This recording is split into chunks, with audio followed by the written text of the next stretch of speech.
Sex matters. The way that you live out your sexual life is one of the most significant things you will do to shine the love of God's light in this dark world. And the reason that I say that is because of the language of sex in the Bible. We live in a culture that language of sex is really limiting it to an act of the physical. And yet God's word in the language of the Old Testament and the New Testament, we see that it's really much more. It's an act that transcends the physical, barely having anything to do with it. Years ago, as I was doing my research, first to write and the bride wore white, I happened upon a word in Genesis 4 in the Old Testament, the word yada.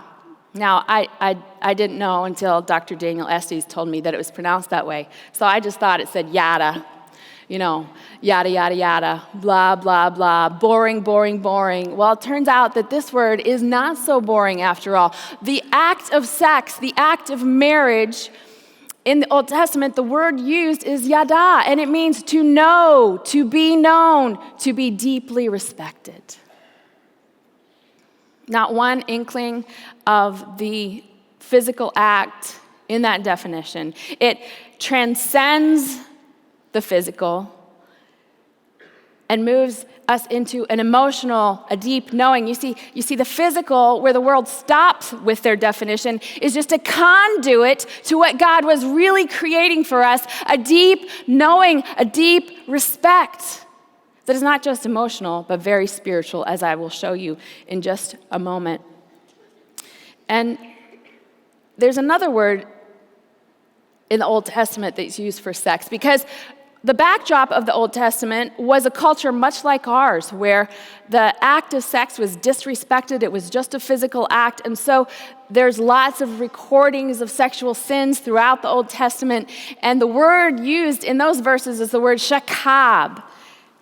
And the definition of that word is this: to exchange body fluids. Ugh. But that's the definition that our world operates on.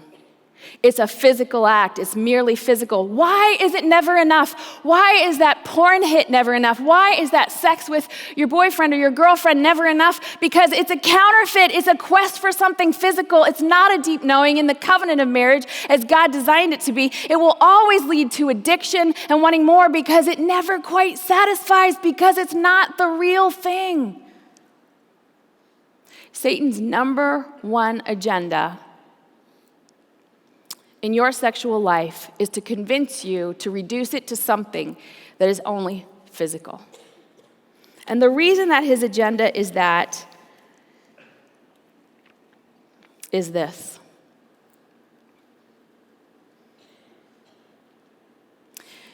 If he can keep you in a state of believing that you are not pure and that you never will be, and so what does it matter? You will lose one of the greatest opportunities to be a picture of the gospel there is, because that word yada is used in the Old Testament like 900 times. Hello, that's a lot of yada. But it's only used a handful of times to talk about the intimate knowing that a husband and wife can have together. It's used more frequently in verses like this one from Psalm 46:10, be still and know, yada, that I am God.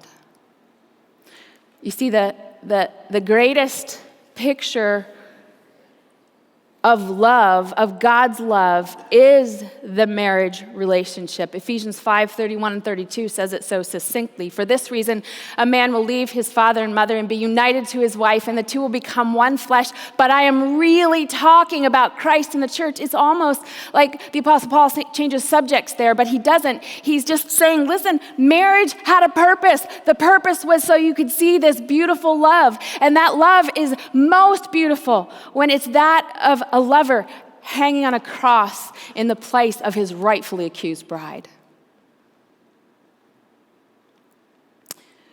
The way you write your love story matters. It's a picture, it's a painting of the greatest love there is, and this dark world can't see it unless you paint it well.